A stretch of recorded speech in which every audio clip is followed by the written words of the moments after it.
didn't do the rest of my setup yet. Okay, so what I'm showing you guys right here, of course, is a table that will suggest to us, what's happening to the economy in the nadir period. The nadir period, of course, is that Boo's lowest point. The nadir period is that time when I tell you that the economy was so bad, and you guys all goes, how bad was it, Chris? It was so bad that I have to show you these statistics to kind of give you a sense of what's happening here. So these are basic kind of, visions of what's happening to the economy between 1929 and 1933. I'm just going to look at different kind of, expressions of the economy in a variety of different ways and give you a sense, of course, of this extraordinary collapse in terms of the American economy. So we're going to start with GNP. That means gross national product, and you guys know that we don't even use gross national product as a measurement anymore. We go to gross domestic product, and the reason for that, of course, is that American companies do an enormous amount of business external to the United States of America. I've actually heard that some companies like Coca-Cola do more business outside of the United States than they do within the United States. I'm not sure that was the best example, but companies are doing something like that. In the good old days, this was functional gross national product because most of the economic activity of the nation was within the boundaries of the nation itself. The problem is, so much is external. But that was the old way we understood that. So let me just do the GNP for you, gross national product. In 1929, it was at $105 billion, and that, it's interesting the relativity of money. I think there was a time when, Bill Gates, he had that much wealth or something like that. So clearly, money values change over time in a powerful way. But when you look at 105 billion, you have to understand that that was the highest gross national product in the entire world and the highest historically for the United States of America. So this is the gross national product of a very, very powerful, the world's most powerful economy, right? But we see what happens to the GNP by the time we get to 1933. Falls not quite by half, but almost, to $56 billion.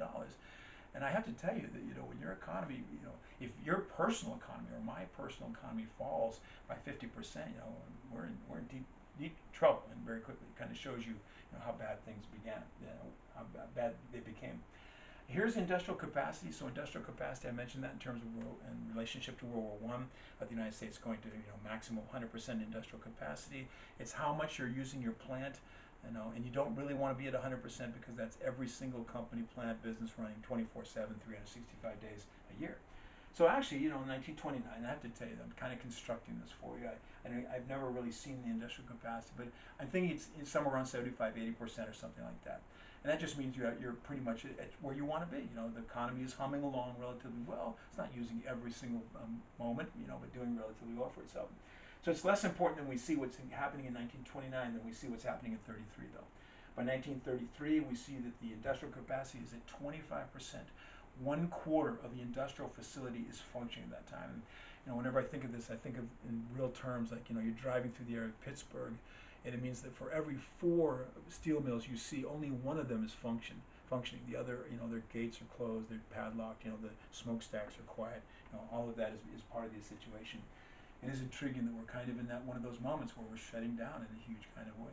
It's so many interesting kind of similarities, analogies between our moment and what was happening at that time. I'm going to give you another view of the stock market. So this is the Dow Jones. The Dow Jones had been at 386 at that peak moment in 1929. It would fall to 36. So that means that stocks are now worth pennies on the dollar of what they had been worth before. It's weird. It kind of tells you that there isn't time travel, because if you went back at that moment and bought stocks in companies that you knew in the future would really, do well for themselves, whatever it would be, General Motors, General Electric, Ford, or whatever, but no one at that time, of course, can anticipate the future, and so no one's buying stocks at all. Stocks are worth pennies on the dollar, which you purchased before, so the stock market is basically just dead in the water. Bank failures is just kind of catastrophic. Over 10,000 banks collapsed in the period between 1929 and 1933. So just this catastrophic failure of American banking. In the 2008 crisis, I think like 10 banks collapsed. But it's a different story in some ways. There were many, many more sort of small banks in those days, and so many of them just could not sustain themselves in the face of the economic crisis. So we see a catastrophic failure of banks. And by the way, this led to many Americans with no faith in banks whatsoever, because banks just kind of closed their doors and folded up at that time in a very incredible way. Business failures are measured, just so many of them, 2,000 per week. So week after week after week, we're talking, this is almost a 3-year period, right? More than a 3-year period of just one business after another. And admittedly, many of them were mom and pops, but there were some fairly significant corporations which simply found that they were no longer able to continue in the face of the Great Depression. Bringing it closer to home, we're going to look at family income right here. So family income in 1929 was $2,300 per household economy for each household. Now that number seems so small. I mean, that is, I don't know, it's much less than 1 month's mortgage. No, it was about the same actually as one of my mortgage payments back when I was paying my mortgage, just a little bit more, but only 1 month, right? And this is their annual income.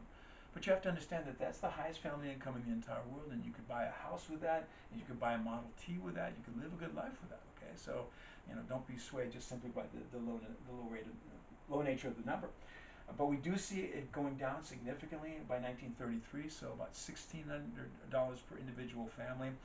And this means, that it's really touching people. I read that about 65% of Americans, so that means that, a significant number of Americans were negatively impacted by the Great Depression. And understand that there's a portion of the American population who are not covered here, who are already poor, so that portion's poor before, during, and after, basically, so they're not impacted. But 65% of the American people were negatively impacted. I do know, here's my little anecdotal thing, that both of my grandfathers sustained their jobs during the 1930s. One grandfather worked for a meatpacking company in human resources. The other grandfather was a high school teacher, and they both, suffered income decline. So their wages were cut to some degree, but they were able to sustain themselves and their family through the Great Depression. So, but so many people really, are not doing anywhere near that well. So we're seeing family income dropping. And of course, the classic measurement of human misery is unemployment. In 1929, it's about 5%, which is just that's normal frictional unemployment. In a very strong economy, there's always going to be someone that's unemployed. These are the people that perhaps are moving from job to job or something like that. So we're not really paying attention to this number. But what's critical, of course, is 25% of the population being unemployed by the time we get to 1933. In technical terms, representing 13 million individual people out of work. 13 million. Apparently the suggestion is supporting something like 33 million dependents. So that's right there, if you do all the math, that's 46 million people without no viable means of support. That's clearly going to be a serious problem. I do want you to know that even we have these numbers. There are some people who would suggest to us, sorry, go back up. There are many who would suggest that doesn't really tell the true story, that the unemployment could have been much higher. In those days, they tended to they wouldn't count those people who were underemployed. So that means the people who are only getting a portion of their income, they're working much less hours, so they're not really being counted in any kind of way. We also believe that the officials tended to focus really their attention on white men, so they're missing out on women who might be unemployed or minorities who might be unemployed. And there are some who would suggest that, maybe the real unemployment numbers are closer to 50%. It's just stunning to contemplate a situation where 50% of the workers, are in a desperate situation. And I will tell you this, that in the city of Toledo, Ohio, which was an industrial city, their official unemployment, at least for a while, was 80%. It just freaks me out to contemplate walking down a street, and for all 10 people you see, only 2 of them have a job, and the rest of them are in a very difficult situation. So the nadir period is just the suggestion of an economy kind of shutting down in a huge kind of way. It's just there's never been a moment as far as the American economy is concerned like the nadir period. As we look at it, we find out that capital is timid. No one's going to invest in anything, of course. No one's going to buy in the stock market. Research and development pretty much are just going to cease, of course. What are you researching for? What are you developing for? They're just having to all this is kind of shutting itself down. In one of the more dramatic developments of the nadir period, Henry Ford had to shut down the Ford Company. And he didn't do it for long, but it doesn't matter. The second that Henry Ford shut down his company, of course, banner headlines across. This was the greatest company of the era of America, and here's this company closing its doors. I think it's a matter of months. It got back going relatively quickly, but still, the symbolic power of that, shutting down these companies had a huge impact upon the American people. It was sort of a moment of devastation. And I have to tell you, the best way I've ever heard described, what's happening to America at this moment, is it's an economic ice age. It's like the whole damn thing is just kind of shutting down on everybody. And it was grinding to a halt. It's an economy that was increasingly sort of frozen. Now, one thing that it's really interesting to contemplate is, how do people feel about this particular moment? And, I don't know, we're in a moment right now where it's how do we feel about our moment? And, one thing that I will tell you that is just intriguing to me, you could imagine that America is falling apart at this moment. The economy is falling apart, and that maybe, people begin to turn to crazy expedients one way or the other. But I do want you to know there was relatively little radicalism in the nadir period. We do see an actual increase in the number of people joining the Communist Party. I guess that would make sense, right? You're contemplating the failure of global capitalism or something like that. It might seem like the communism would be the way to go, although that was relatively minor. We do see other people turning to the radical right. So there's like an American fascism that began to develop, the American Bund, seeing another kind of viable alternative which they would perceive. But there really isn't that much radicalism. There was the Bonus Army. Bonus Army was pretty famous at the time. It's a bunch of veterans of World War I who marched on Washington in hopes of getting a promised advance on their pension funds, things that would help them to sustain them in the moment. In part, the story is kind of intriguing. It's not funny, but these guys they would dress up in their old uniforms. And they're a little bit older now, and they're a little bit more portly. And of course, the uniforms routinely would not even fit. And they came peacefully into Washington, and they camp out in a place called Anacostia Flats. And the tragedy of the story is that President Hoover decided that they were a problem, and so he rousted them out. And the U.S. military was actually part of the device to do this.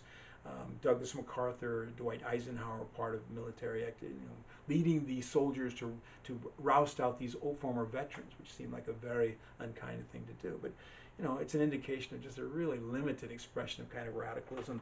Some farmers got together to stop foreclosures. Some dairy farmers would dump milk on the road to try to create some kind of scarcity to do something. But there's not a lot of activism. There's not a lot of radical behavior.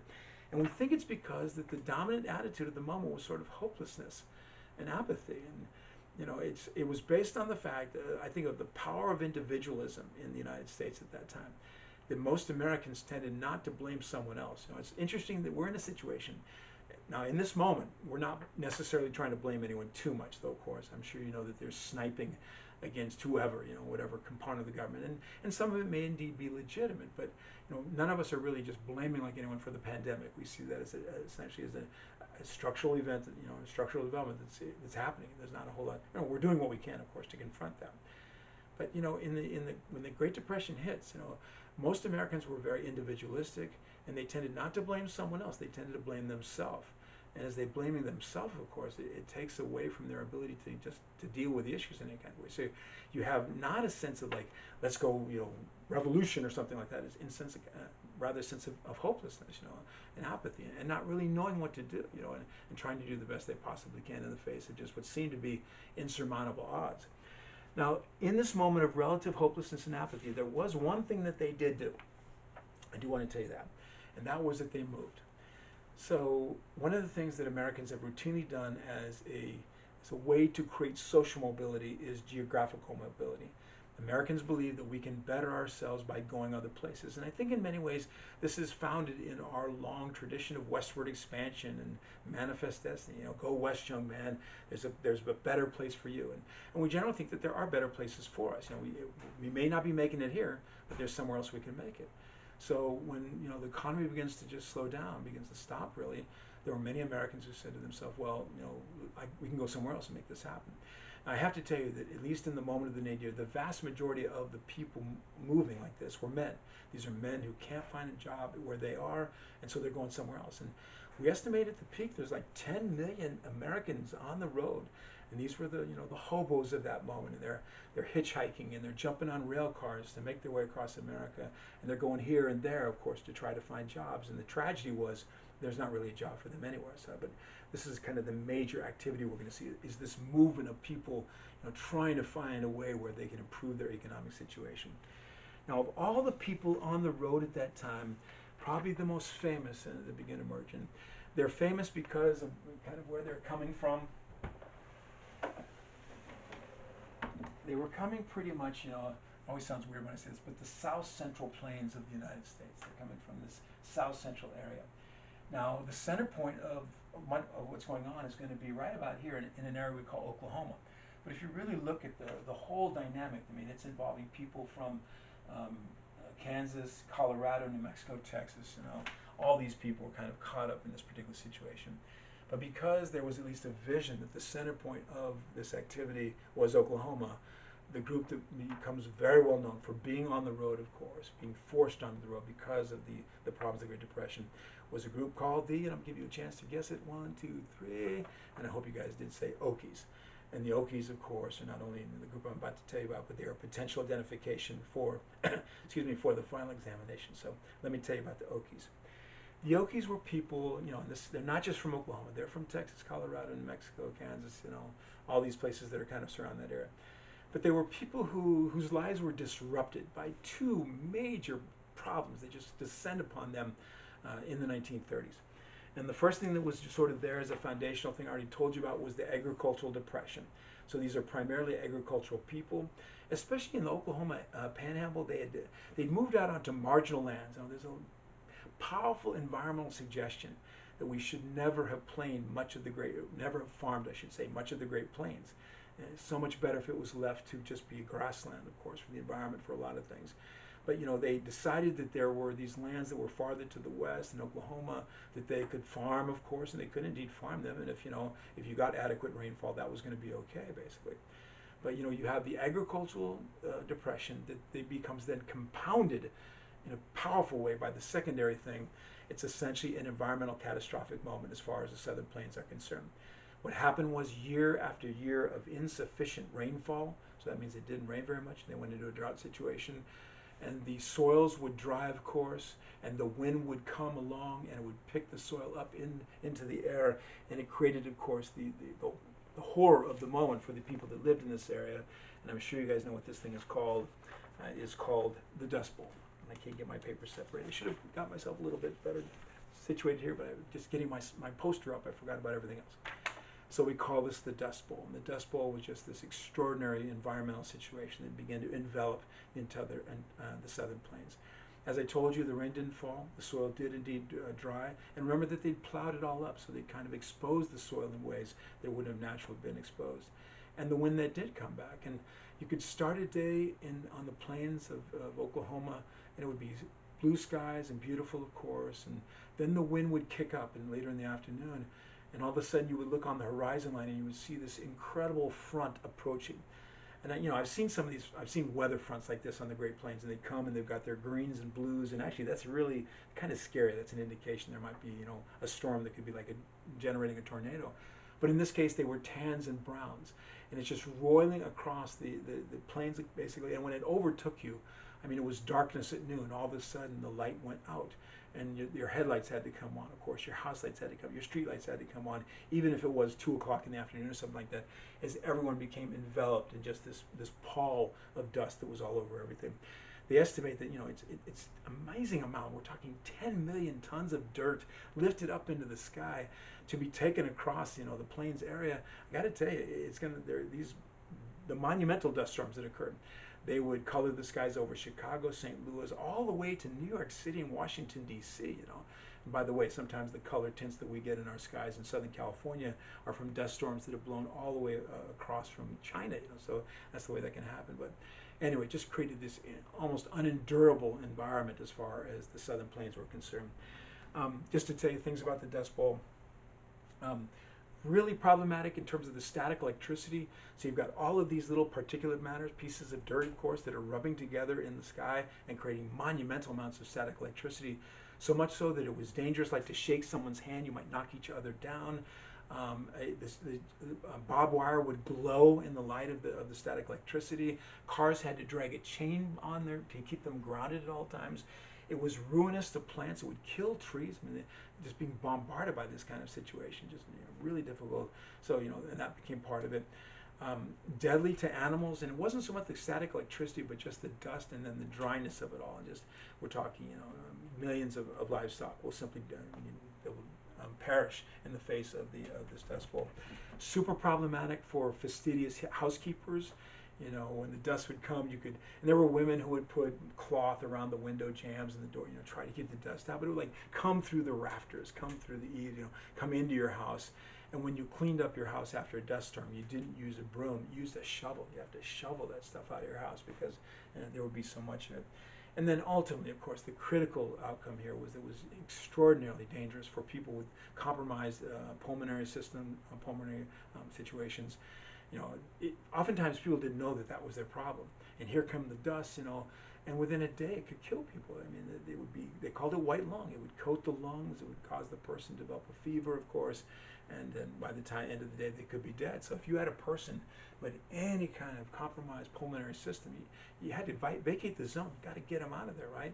Otherwise, they were at incredible risk, a lethal outcome associated with the Dust Bowl. In the end, I just want to suggest you, of course, you know, what's happening here are basic details associated with the dust storm. At its peak, 100 million acres in ruins. You know, so this entire agricultural area just basically destroyed. You know, I've been to Oklahoma, and I thought Oklahoma was beautiful in many ways. But if you see the pictures from those days, Oklahoma looks a lot like the Sahara Desert. It just looks like this kind of desert wasteland with dunes wafting across the entire area. And we're looking at something like 750,000 farms that went bankrupt, not unable to sustain themselves, of course, in the face of the economic catastrophe, but also the environmental catastrophe as they just went under one after another, with an ultimate impact of around 3 million people dislocated, you know, forced to leave out of the area. And I have to tell you, in some state, of course, those become kind of well known in their own way. But, you know, they went all over the place. They're going to go to Dallas. They're going to go up to Chicago. They're going to go to Detroit. But I have to tell you, the #1 destination of choice for the Okies when they became dislocated was indeed the great state of California. They would get their jalopies together as best they could. They would put their household accoutrements on that jalopy, and they would make their way out Highway 66. Messed that up just a little bit. Which became known as the Mother Road as far as the Okies were concerned, on their way to California. You know, their hope was, and you know, California has that kind of, it's the golden state, right? California dreaming. We're thinking that you go to California, you're gonna make it in California. And you know, of course, there's the potential for that, but I think the tragedy is that so many people who came to California will ultimately be disappointed. Even the young people that go there today, of course, to be discovered in Hollywood, you know, so many of them are kind of end up on the streets, you know, rather than any kind of, you know, stardom or anything like that. Anyway, the Okies made their way out to California. Now they found in California, I have to tell you, when they came, they primarily came to places like the Central Valley. They were agricultural people. They knew that there was the potential of agricultural labor in the Central Valley of California, so that's where they often would go, coming through, across the Mojave Desert, Highway 58 through Tehachapi, dumping themselves down towards Bakersfield. But when they got, they were met with tremendous hostility. I mean, everyone's suffering the Great Depression, so the people of California are not necessarily doing any better than anybody else. And so the cops, you know, Bakersfield, probably Kern County sheriffs would be on the road, on the road into Bakersfield. And if you didn't have money, they're not going to let you in. So that meant that many of these Okies are simply consigned to camps that were along the highways, Highway 99 or whatever, of course, in hopes that they would find some way to make some kind of money. They would be drawn to certain areas. Of course, California does have an agricultural need, agricultural labor, to pick crops when they were coming in. And when a crop would come in, of course, sometimes the growers would then advertise that they needed people to come to pick for them. And they'd advertise for 10,000, but they might get 20,000. And when 20,000 came, of course, it allowed them to really exploit the workers, the Okies, in a variety of different ways. You know, I've heard of a situation where they were picking the peaches, and the growers paid them not in money but in peaches. And I love peaches, but we all know that you got to have more than peaches, of course, to survive. So we see a tremendous amount of hostility manifest. There was a song that came out of the Okie experience that, you know, rather be in Oklahoma sleeping in a hollow log than to be in California treated like a dirty dog. You know, they felt that they were very much, of course, you know, discriminated against. It is an interesting moment in California history. It was pretty much the one and only time that white people worked in the fields of California. If you look at the history of agricultural labor in California, it's first the Indians, then it's the Chinese, then it begins to evolve to the Japanese and some Filipinos, then the Mexicans basically, and then, you know, and others, even Southeast Asians will begin to be part of that in the long term. But the only time where you saw significant numbers of white people working in the fields of the Central Valley of California was indeed during the Great Depression. Anyway, I did want to mention one little kind of highlight or one expression of the Oki experience that becomes really sort of remarkable. A California author, who will ultimately perhaps become the most famous of the California authors, a man by the name of John Steinbeck, decided to take on this particular issue. And he will write in 1939 a book entitled